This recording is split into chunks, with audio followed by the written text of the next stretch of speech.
Yes. So, good evening and namaste to all our viewers for one more edition of Manaha HR Wellbeing Dialogues in association with More Than HR. I hope you are making a good habit of attending our well-being HR well-being dialogues every Thursday. If you haven't already, please block all your Thursdays of your month on the calendar because this is one of the good habits that you are supposed to build. And also, wishing all of you a very, very happy Republic Day. It's a wonderful day, and also, uh, let me say, Ganatantra Divas ki hardik shubhkamnaएं sabhi ko. Yeah. So that's the first thing, but I also want to welcome a fellow HR professional, a great friend, enthusiast of I would say wellness and many other things, a wonderful conversationalist, Ruchi, to our HR well-being dialogues. Welcome, Ruchi. Thank you, Rajesh. So happy to be here. Yes.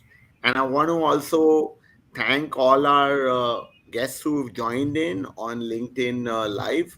Also, those who haven't, well, whenever you catch up, you will get a good idea of all that's being discussed today. And let me tell you, it's going to be most interesting. Okay, so we'll start with our first question. And since it's the Republic Day of Bharat today, and you or most of you know by now, I'm a great Bharat enthusiast. I'm going to start with a question on India, on Bharat. And here goes. So, Ruchi, we are speaking about well being and more specifically HR or well being, in recent times. And there has been sufficient concern, which is why we have started this entire series and people have been logging. But tell me, don't we already have a tradition of wellness in Bharat and well being for a long, long time? If yes, what is it? And why are we then are we reviving this back now, or are we simply plugging into it? What do you say? Yeah, such a wonderful question, Rajesh. And I think therein lies the answer as well. India as a country has always had wellness so seeped in and so deeply entrenched in every part of Indian society or Indian living. And when we turn to our scriptures, when we turn to our the Indian literature, we find enough examples of that. Whether you talk about the way we eat, or certain practices that we used to do, and of course a lot of those practices are also coming back now in terms of mindfulness, practicing certain breathing practices, pranayam, or sun salutations. Everything has been very well calibrated. You also look at the science of Ayurveda, which has always been there, and or not just these things, but even living in tandem with nature. Um, Being aware that there is a fine balance between everything, and everything is interconnected and interrelated, and therefore the more harmonious our ways of being are with relation to other living forms, and perhaps even non-living forms, the healthier and better our lives become. End of the day, everything is, when we talk about science, everything is energy, right? So what is the kind of frequency or vibration that we are operating from? And anything and everything that feeds into energetically getting ourselves up in terms of our consciousness. So I think it's always been there. Maybe the last couple of years we lost track of that. There have been multiple invasions and many rulers have come into the country, and the context has sort of adapted to the time period that we have been in.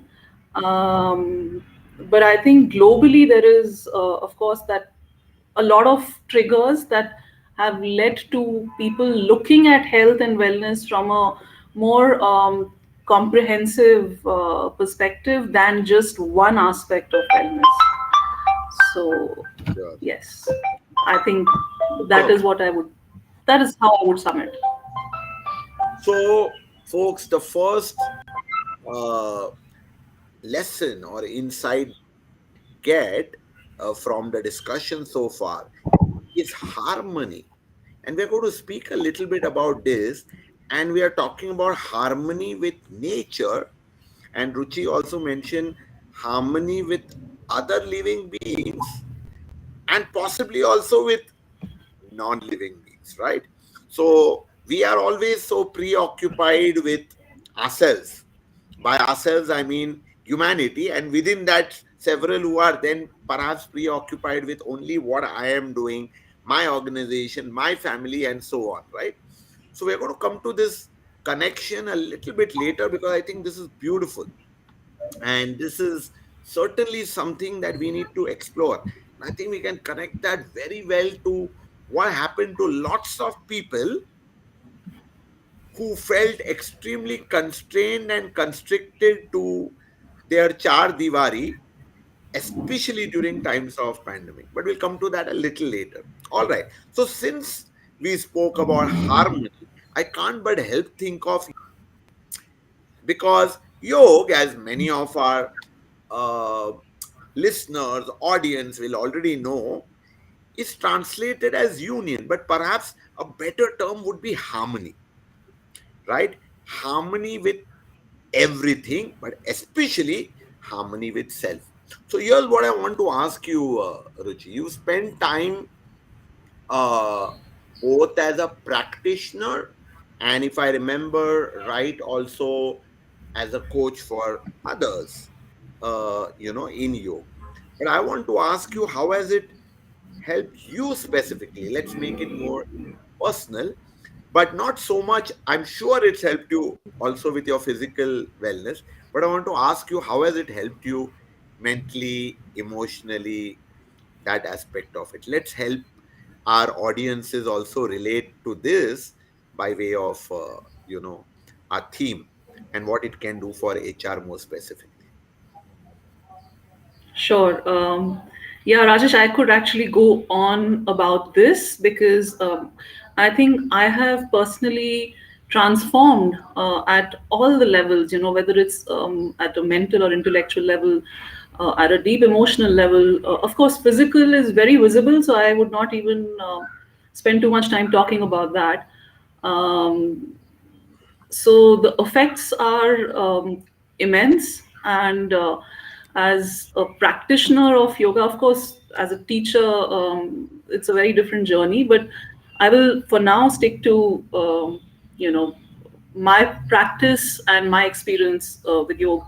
So I Right. turned to it somewhere in 2017, and I think it was just by sheer luck that I, through the organization that I was working with at that point in time, and I was part of diversity and inclusion and engagement pillar. And through that, we would plan and organize certain interactive sessions around wellness and well-being. And at that particular time during International Yoga Day, I very clearly remember we had people from Isha Yoga Center, and they talked about certain aspects of yoga. So that was the very introduction to yoga for me, and mindfulness in particular, because the environment of that organization was a typical consulting environment, very uh, demanding, and there would be a lot of burnout that most employees would face. So there was a lot of talk around mental well-being and mindfulness, and I think that's where my the initiation or the introduction happened from there. And I um, I am curious by nature, you know that very well. I think that sort of caught my attention, and I then decided to go deeper and deeper. And as a byproduct, I then in 2018, went from one yoga institution to another, learning different philosophies and different principles of yoga. And in that process, I think what I gained, apart from tremendous knowledge on yoga and different gurus and lineages, in addition to that, what I also learned was what well-being at core really is, and which to me, I would define that as evenness, or steadiness of the mind, and lightness in the body. So, in the physical state, are you feeling agile? Are you feeling light? Are you feeling energetic?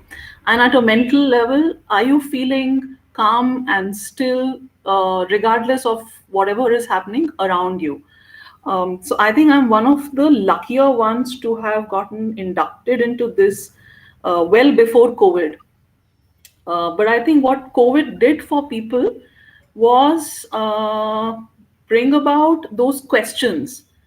You know, what is the ideal way of living? And if we are cooped up, if we are locked in, and we are not able to do things which are, our normal way of living, which is, going here and there, doing certain things which you consider to be recreation.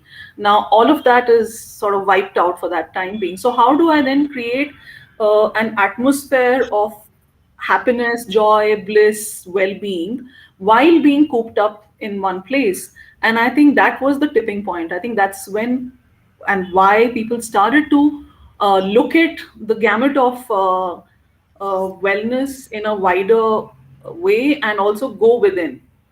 Um, so I think it's just yoga for me has been that channel of going within, and growing as a person, growing at all levels as a person through those practices. I hope that answers the question. Yes, it does. And it, also takes me to this point, which of course is very much a large part of yoga and Indian wisdom in general. Generally, I feel what we concern ourselves more with is that which is visible. So the body is something easy to relate to. Also, in relative terms, breath is easy to relate to, which is why I think people largely pay attention only to these. But then, as we learn in Correct. Indian wisdom, as in yoga, and I'm sure modern science will keep finding this out, because, when we speak about even virus, we are talking about not that which is visible to the naked eye, but it is there.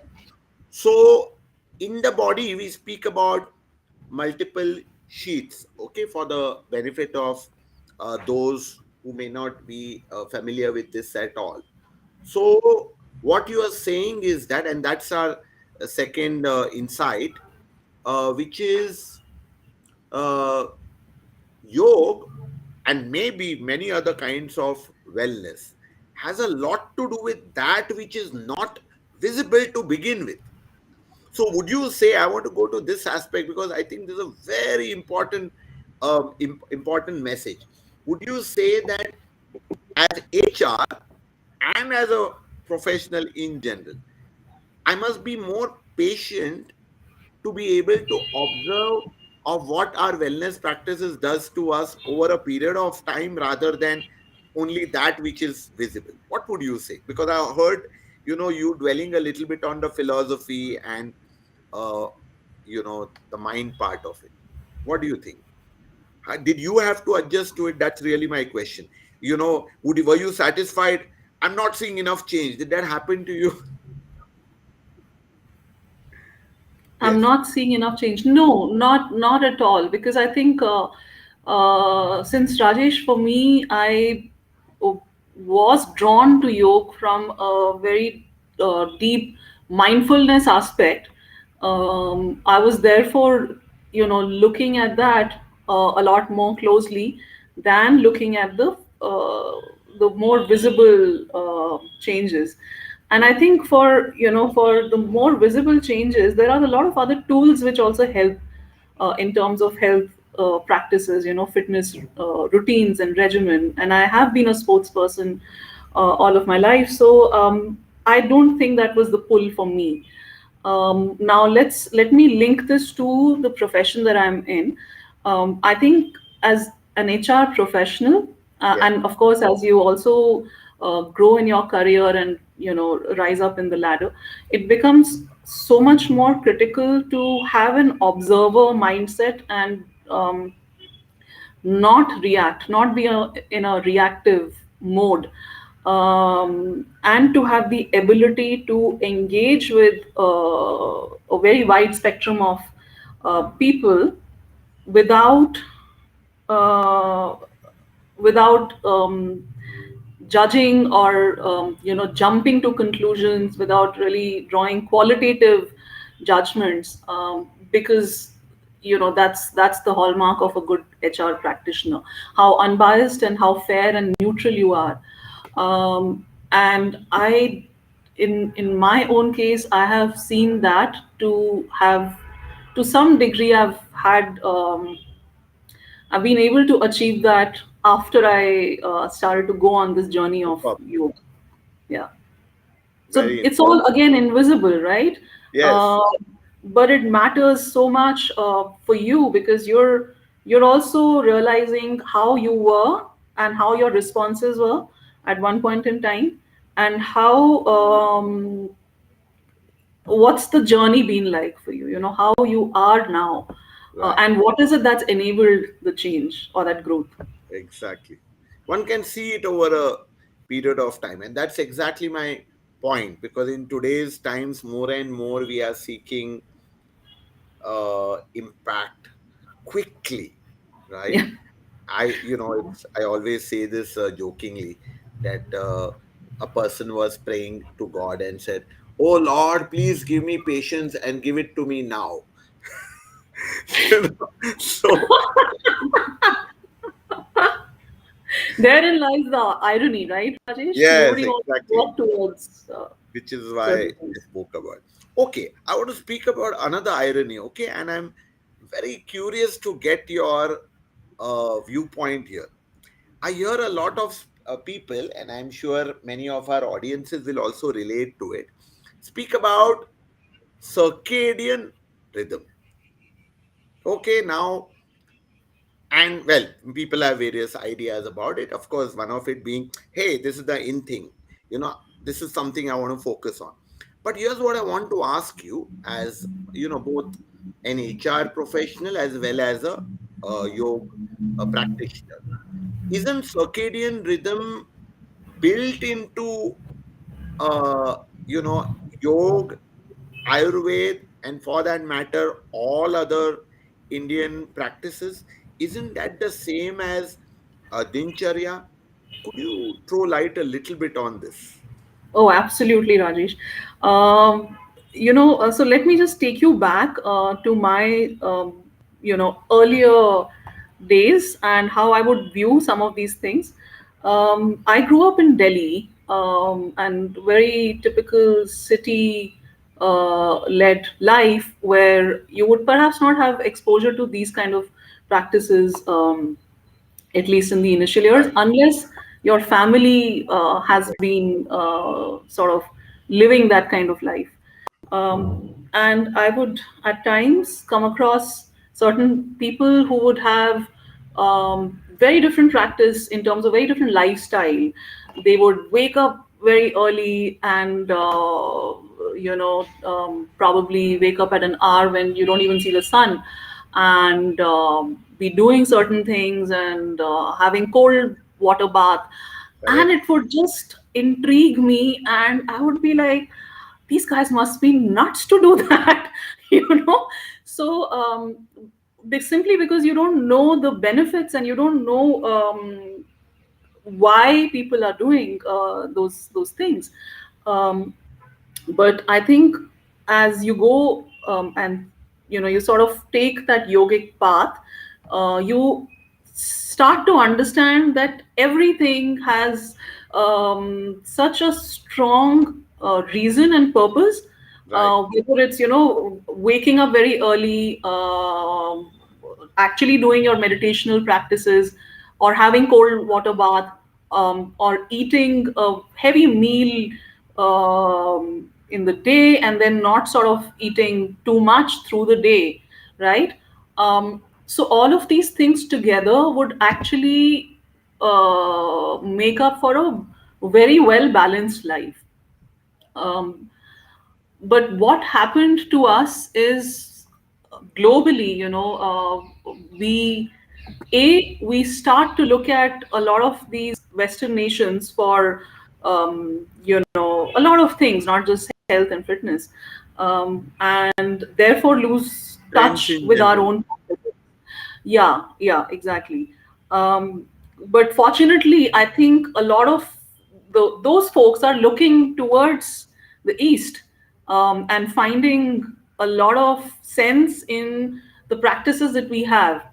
And while not all of it may be acknowledged and credited to Indian Yes. diaspora, we know that it's deeply linked to all those practices that we've had. So now coming back to circadian rhythm, it is just about following the clock of the nature. When do you have sun coming up? You wake up at that time. When do you have sun going down? You eat your last meal at that time. So it is not new knowledge. It is something that we have always had with us. I think where we lack maybe is, we don't read enough, or we don't, even the ones who are aware of it or familiar with it, I think when they come in touch with those, the majority of people who are not aware, Yes. I think that's when they start to doubt or start to wonder, uh, does it work? Should we really stick to these practices? Um, so yeah, Right. circadian rhythm is just a fancy term for something that we've always known, Yes. and our ancestors have always practiced that. Yes. And therefore comes my next question, right? We spoke about harmony right in the beginning. So finally, and help me and our audiences understand, uh, even if you didn't have a large amount of exposure to practices, which we learn by going to a yoga class or to a gym or whatever, would it be fair to say if I am living in harmony with nature, doing largely as nature does, would that give me a good well-being and wellness? Would you say that? For Oh, example, those absolutely. things you mentioned, wake up as the sun does, as your activity, I mean, as the sun goes down, minimize your both eating, your activity and so on. How would it help? Please, can you share? um, okay, so I'm a bit stumped here, You could Rajesh, take because yeah, you could take your own example. these What are, is it, for example, you follow and sure. how? Sure. So I think, so some of the things that I have been doing for a while. For example, having, I used to be a non-vegetarian, and there is a whole lot of debate around protein consumption and blah blah blah. So I'll not even go in that direction. But I think one of the things that happened to me, I didn't do it, but it happened to me very naturally, was, um, my body started to gravitate towards fresh plant-based foods, and I started to feel a difference in me in terms of the energy, um, and the amount of clarity, or the amount of cognitive functioning that I would be able to do because of that one or two things in my diet that I changed. So that's one, and I have been able to stick with that, and it's not even a big deal for me, actually. um, So that's one. The second thing I would say is, you know, the sleep pattern. When Yes. I sleep on time, and on time would be perhaps closer to 10 o'clock, 10 to 10:30, that kind of a range, I'm able to wake up much more fresh, more energetic, and Right. without, maybe even without an alarm. Superb. I don't need an alarm. And that to me is a big win, because you know that you're on the right track when you don't need technology as much, you're not dependent on technology so much. So that's the other practice, getting my sleep pattern right. And I'm not saying that I'm able to do it all the time.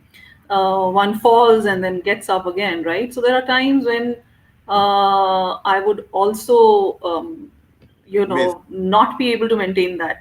But I think I'm just a lot more aware that I have to try and stick to this routine. Superb. I have to also end my day with certain practices, or start my day like gratitude on daily basis. Just Yes. being very aware of what's gone well in the day, Yes. and jotting it down. That I'm so thankful for these things.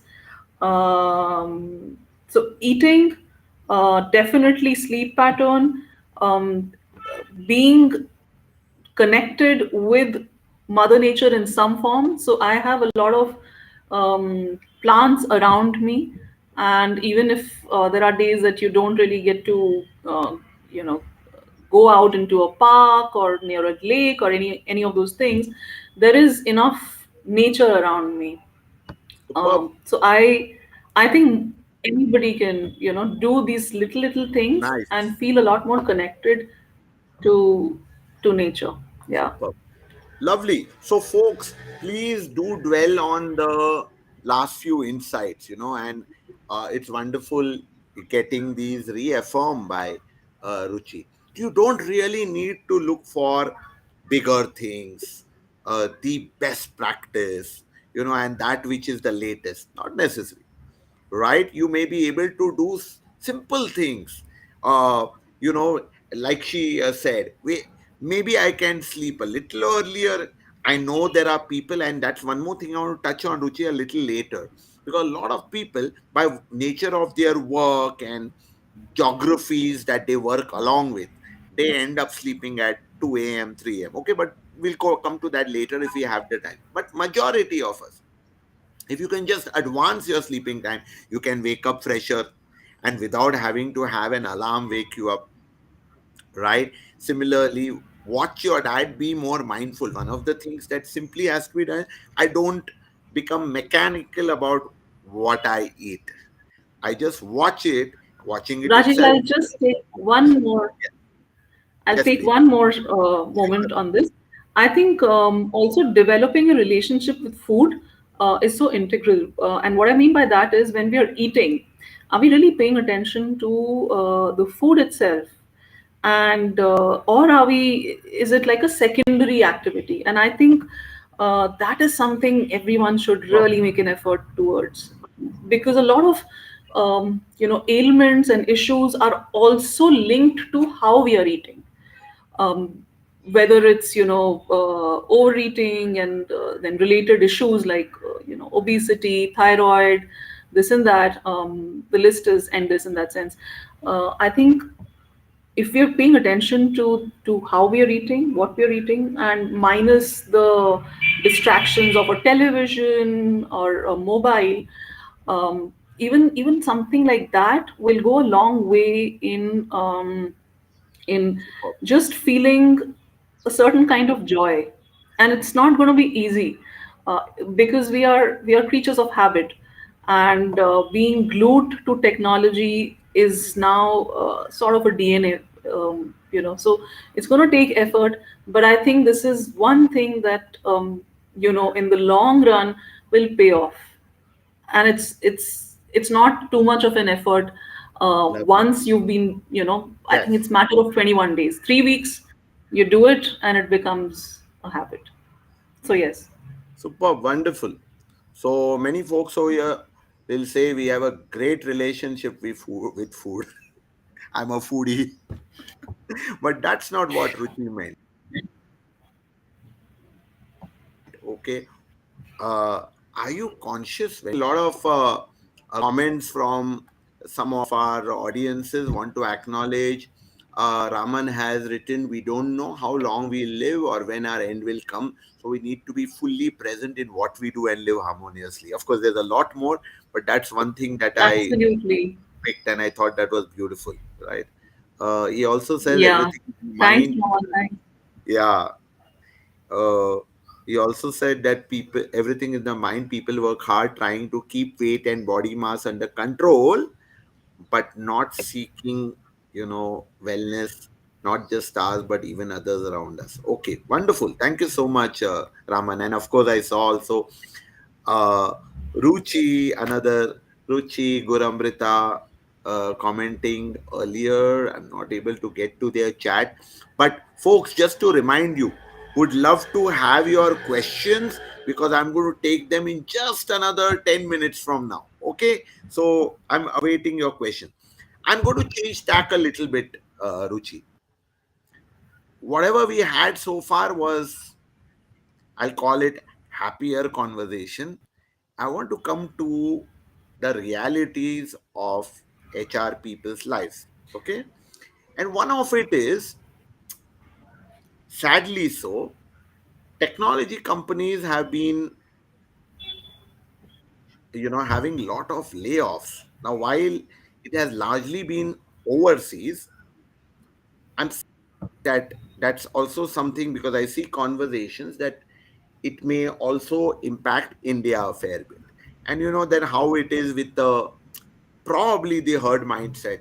Other tech companies also follow because everyone wants to ensure that they are playing safe, right? And there may be multiple reasons for that. One reason, of course, is the recession globally. Another reason may be because Right. there's so much talk of, hey, AI is going to, is getting better than humans themselves. So knee Right. jerk reaction, Right. perhaps. Right. Let's reduce our forces right now. Under such circumstances, how can really HR handle it? Any suggestions you have over here? Because that's when I feel HR's own wellness takes a great beating because many a times that's not what we want to do, but we have to do it. Absolutely. What would you suggest? I think so. First of all, Rajesh, it's it's not the first time, right? Our world has seen recessions time and again. We've had these kind of turbulent economic times, downturns at various points. I think what would help, and of course, I can only think of certain organizations or certain groups like the Tata, um, to really see what are the values that they are operating from at such times. And end of the day, everybody is a human being. So how are you making it easy for the other person? Of course, there are business pressures and investor concerns and all of those things, which are the realities, right? And you need to take certain actions. All that is understandable, but as I think, as especially as HR professionals, are we able to put ourselves in the other person's shoes, and once we've done that, um, communicating and sort of handling that phase with a lot of equanimity, a lot of empathy, and a lot of resilience, a lot of grit, because you are the face, right? You are the face for the board and the leadership and all of that. So you will also have to bear the brunt, um, and just know that everything is transient.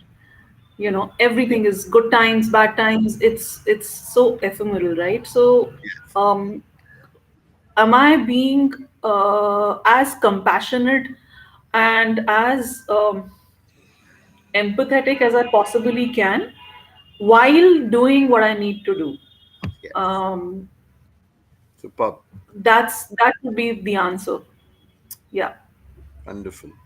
So, folks, while it's something probably each of us already knows, we have to remind ourselves first of all that we are in a role. That's what I hear Ruchi say. We are in a role which may demand actions from us. Okay, sometimes very positive, sometimes that which we know is inherently uh, detrimental to some people's emotional wellness, right? And perhaps their careers as well in a certain way, while it may also benefit in the long run. First of all, do we acknowledge it that it's a part of our role? And then, having acknowledged that, do we look at our human values, what we already have as part of us within? We have love, we have empathy, we have affection, compassion. Do we dip into it rather than doing it as a process?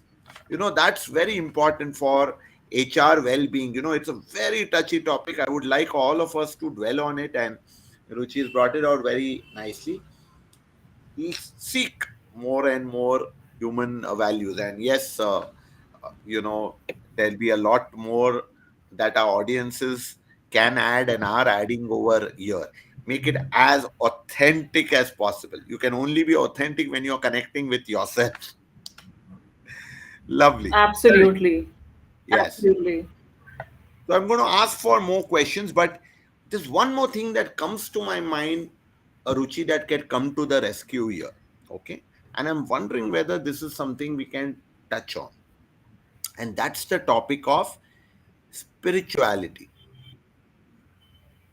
And I personally feel that many a times, this is my view, many a times organizations keep this away because there is a conflict in the minds of people that this has got to do with religion, God, that domain.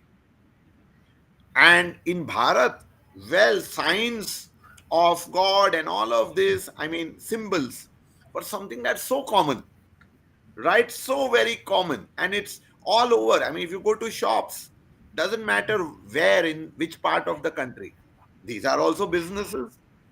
And don't they have almost every, in fact, I even today I know a lot of organizations, I consider myself fortunate, where they have a temple or a small uh, you know I will call it an area relating to God in their plants itself, where people can spend Hmm. time.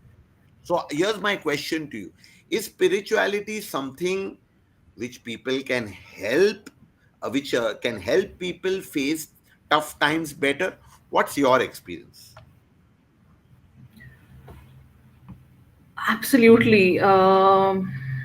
So my experience is, it's going to be hard to articulate because all the different turbulences in my life at a personal end that I have witnessed or experienced, I have held on to my spiritual practices to anchor me and just to be able to deal with it, to keep my equilibrium, and to hopefully grow from those setbacks and from those sufferings. So in my mind, it's my lifeboat. It's my raft. It's my parachute. I look for it at all times, and I turn to it in any given situation, whether small or big. Uh, Superb. Now coming to organizations, having this, I can understand that it may not be easy for all organizations because it would largely depend on the mindset of um, the top person, right, who's running the show.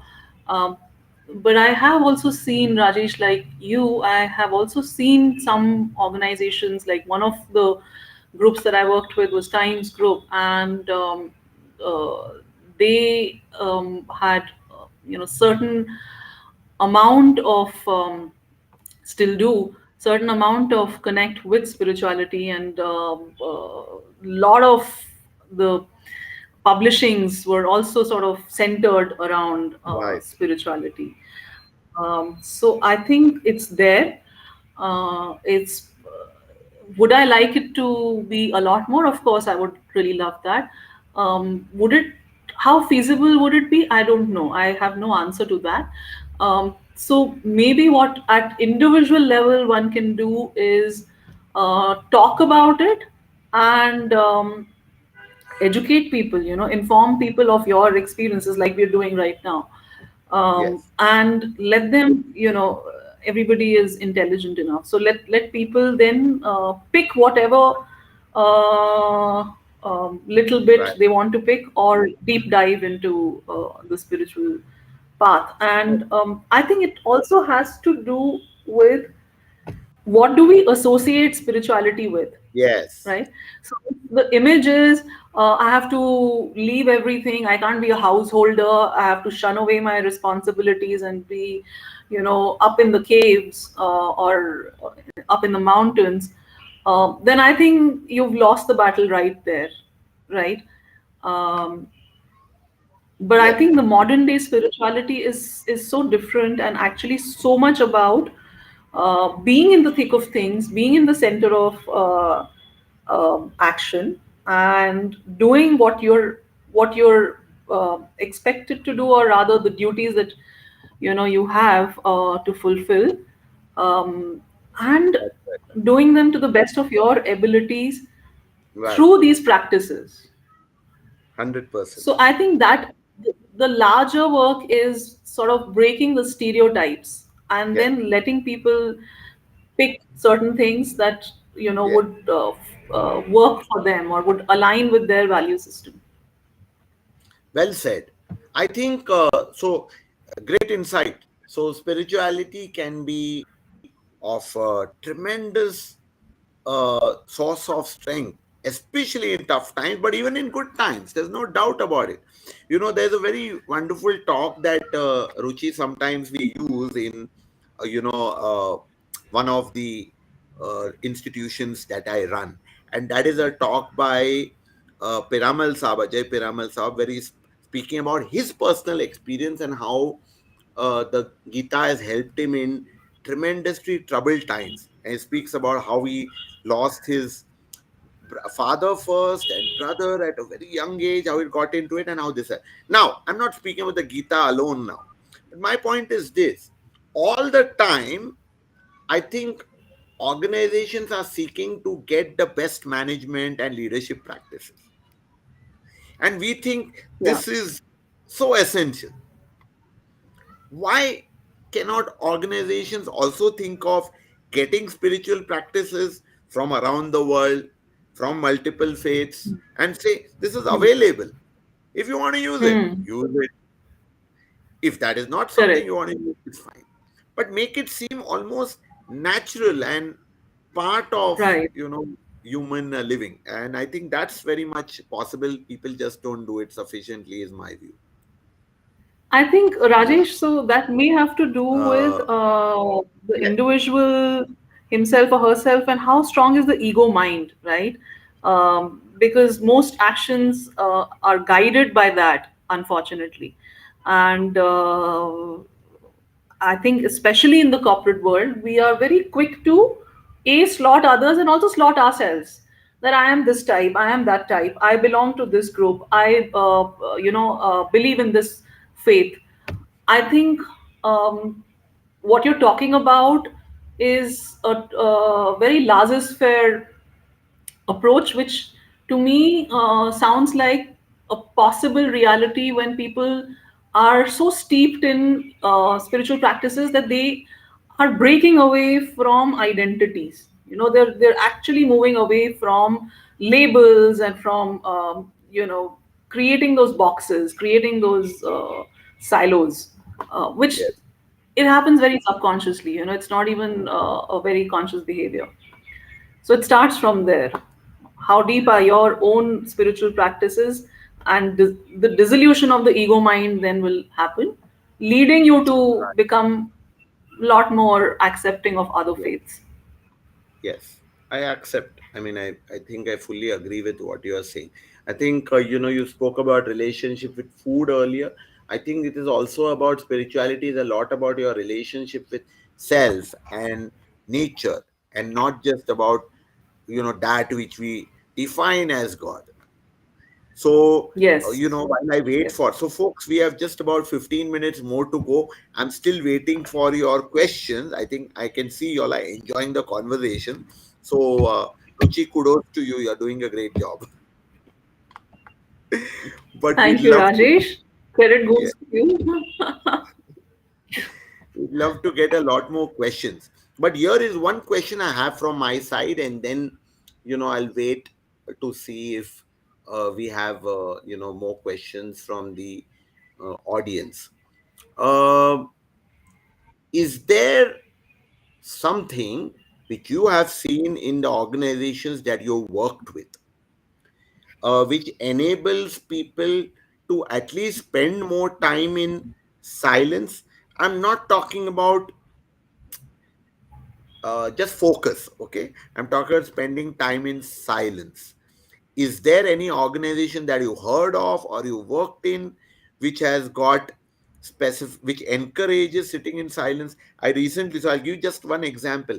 One of the schools that I'm working with told me about, they have something actually called as me time, and there बच्चों को और teacher को दोनों को बोलते हैं that you have this 15 minutes during part of the day where you Hmm. don't teach or learn anything. You spend time with yourself. Imagine teaching kids this at an early age. Many a times the teachers come up to the Even. director and the principal and say, अरे बच्चे शोर करेंगे, but actually बच्चे are more silent than the teachers. Well, that's such a wonderful thing, and we'll see a very different world order if this becomes a mass movement. Rajesh, I haven't seen this in my limited experience. I haven't seen or heard or come across any organization which is encouraging it. What I have seen is, certain uh, business heads, founders, CEOs, uh, taking to Mona or silence through certain practices. Maybe they're following Vipassana or certain other practices, and I think that can have a trickle effect in a very organic way, and also depends on who's around, right? Who's ready to receive. So that is something that I do see happen in multiple contexts. Especially, I see that in the startup world in here in Bangalore. That's where I'm based out of. So I see a lot of people moving in that direction because they see their founders or CEOs or CEOs doing that, and Bob, these are people who may not necessarily take to it otherwise. So even that's a fantastic step. yeah, It's a starting point, right? It's a great starting point. People who indeed. otherwise would not be open to that, and even if you have you have that kind of culture in terms of um, having time given to you in the office, it may not translate into people utilizing it, as against them being influenced by the top leadership. Well said. So, no better way, folks, the other insight, no better way, folks, than having the leadership themselves become the role models for these. So, if you want a wellness in your companies, and perhaps you are trying to do your best as HR, the first person to get interested is the leader. Absolutely. Yeah. Yeah. Yeah. So, that brings us to our first question.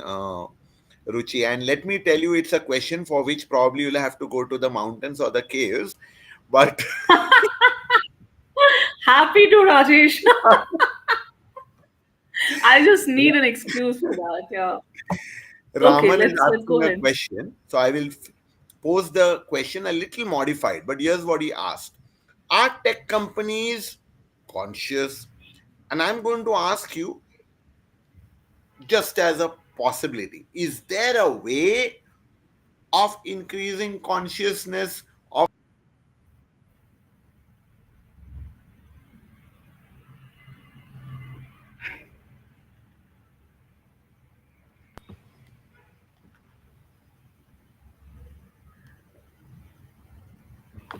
did I lose connection for a few moments? Can you hear me, Ruchi? I can now, Rajesh, but I think I missed your audio last Yes, couple of seconds. I think I went off for a few moments. I'm sorry. I was saying that the question was, and which I expanded a little bit. The question was, are tech companies conscious? I'm adding to that by saying, if we were to enhance the consciousness of companies, what would it take? What would be your suggestion? Okay, I already warned you, you may need to go up in the mountains. But if you don't, what would you suggest? Yeah, there's no straight answer to that, and I definitely cannot call myself an expert in that sense. Uh, so there are, again, it's so top driven. It's so dependent on who's running the organization and what is that person's personal disposition, right?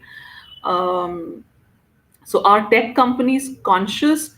There is no one standard answer, and I would not have the sample data to even put anything in that, in for or against that argument or that question.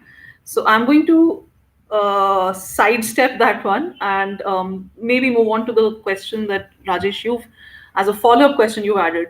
um, I think, certain things that can be done to increase awareness or consciousness is definitely having experts come into the organization, not just talk about mindfulness or breathing practices or meditational techniques, but also take people through those some of those practices and make it a regular feature. Yes, Not do it as a one town hall, one event, one workshop, one this thing, right?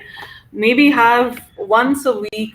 um, you know we'll have somebody who will spend about 30 minutes just taking you through pranayam or breathing practices or mindfulness, right? And there are so many modalities yes, that even if you want to experiment and you want to, keep the novelty factor for the organization, you could go in multiple directions, whether it's yes, art as meditative therapy, or it's yoga, or any other any other such practice.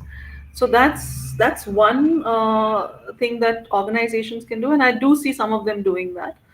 uh, Also having, and again, this is something that has been happening after COVID, but a lot of emphasis on mental health and yes, well-being, and just being very very supportive and encouraging yes, uh, when somebody is taking time off, yes, maybe encouraging even sabbaticals in especially in, I think, tech context, yes, very high pressure, high burn industries. I would say they could look at sending people off to what, maybe a 10 days vipassana program. Organizing or facilitating some of those things would really go a long way. I mean, sure. I got introduced to some of these things back in Deloitte, so um, it's safe to say that those kind of workshops if they are done repeatedly, will help in at least getting some Sure. part of your employee population interested enough. Get your point. Nice. Superb. So here comes my last question. We have just 5 minutes and it's rather controversial. Okay. And so you may, of course, it's going to be a personal view. And this is about technology. We spoke about tech companies, the consciousness of tech companies, layoffs at tech companies, etc. I'm going to come to HR specifically and the role of tech in HR's lives. Okay, and here's my very, very broad question. Now I have to run, definitely have to run to the Himalayas. Is tech helping HR or is it damaging HR? All right, now I'll make it more specific. What I mean by this is tech helping HR? Is it making the lives of employees better and therefore HR's wellness improves? Or is tech actually making HR's life difficult because more and more technology is now saying, hey, you know, लोगों का काम कम होते जा रहा है, or at least the perception, and HR has to manage all the backlash coming out of it. What's your take? So it's a double-edged sword, Rajesh, and this is actually something I have also been thinking and debating a lot about in my own head. Because on one hand, we do look at efficiencies, we do look at productivity, and tech is the answer for that. So there is no argument over there. But when we are, end of the day, we are dealing with human beings. We are not humanoids, we are humans. Right? We're not machines. And therefore the human touch would always be needed, and more so in the current context where we don't have the social fabric of joint families, and a lot of interconnectedness, Absolutely. or people having even the bandwidth, even the time to go Yes. very deep in their conversations with people. Super. Everything is very touch and go. You're doing everything so fast, you're moving from one thing to another, and I think it's such a bane of our existence in today's time. And therefore, if you take the human element away from human resources, I think we're headed for disasters. That's my take. But I'm willing to hear a counter view or a contrarian perspective on that. Sure. Superb. Okay. Here's a question which I don't know.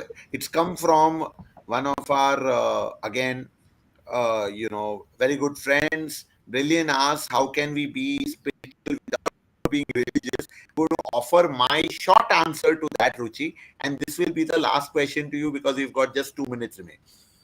Brilliant. Here's what I feel. I think the answer, in a way, came from Ruchi very early, right? Which is finding harmony. Finding harmony to me is spiritual. I'll give you one example. There was a very, very large pharma company that I was doing a series of programs for their mid management and above. Okay, this was about 5 years back. Yeah, 5 years back. And they were doing these programs in one large campus in Noida. All right. And all of them were happening in fairly well designed training rooms, conference room, etc. You know what I did? I said, now from एक training वहां पर किया अंदर. I said, next training onwards, we are taking people in the open. So I got them to set gaddas over there, for be under the trees, have water over there itself, so people don't have to keep going to the main building. All of that.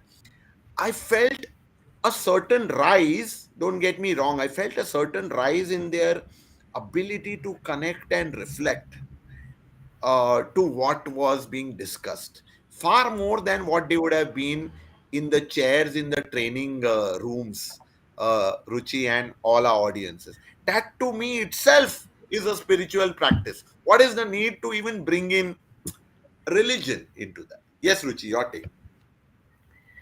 Absolutely, Rajesh, you've summed it up. It's religion is just a tool, and I think even in yoga, we talk about different paths to spiritual growth, or to moving towards spirituality. We talk about karma yoga, which is selfless service or seva, and people who are more action oriented, who are more activity driven, can take to that more easily, and even through that they will experience the god consciousness. They will have certain subtle changes at a very deep level, which even a bhakti yogi, somebody who's taken the path of devotional yoga or devotional aspect of yoga, which is to say the religion, would have achieved. So, and then there is, of course, the Jnana Yoga path, which is applicable to people who may not necessarily take to Karma Yoga, which is the selfless service, or Bhakti Yoga, the devotional form of yoga, but may take to self-reflection, the path of observation, contemplation, intellect. So there is that, and that therein lies the beauty of yoga. As a science, it has a path for every kind of human being. So based on your own disposition, your own personality, or what we call sanskars in Sanskrit, for those who believe in the continuum of time and space, and therefore rebirth, would also then know that a lot of the tendencies that we have, or the personality traits that we have, may not necessarily be just specific to this lifetime. So, based on your own inherent personality, you could take to any of these paths, and therefore, religion is not, it's not necessary. Though a lot of the realized masters or the gurus do suggest to apply all of this in combination, Yeah. because that also sort of accelerates your growth in terms of just pure spiritual growth. um, but that's fine, to each his own, and Agreed. you can sort of pick and choose from whichever path Oh. you connect with. So, folks, our final insight for the day was, I mean, there were several hidden within that. But one thing that I want to say is, first of all, find what is that you connect with. What is your constitution made of, right? So, let's not follow because it is available. Let's do something which connects with us deeply. So many more insights during that entire session. Ruchi, I was so enjoying this conversation. I could go on more and more. Yes, same here, Rajesh. It's But been, nevertheless, it's yeah, been one it's been enriching interesting, and conversation. Yes, yeah, even the audience has really added to it, the different inputs, comments, questions. I think the whole conversation has been very comprehensive in that sense, thanks to their inputs as well. absolutely. So thanks, everyone. I can't see everyone of you, but I know there are several of y'all.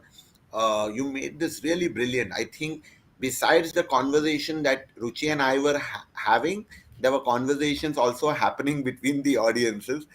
As long as it has helped you, fantastic. So, folks, we come to the close of one more edition of Mana HR Wellbeing Dialogues in association with MTHR.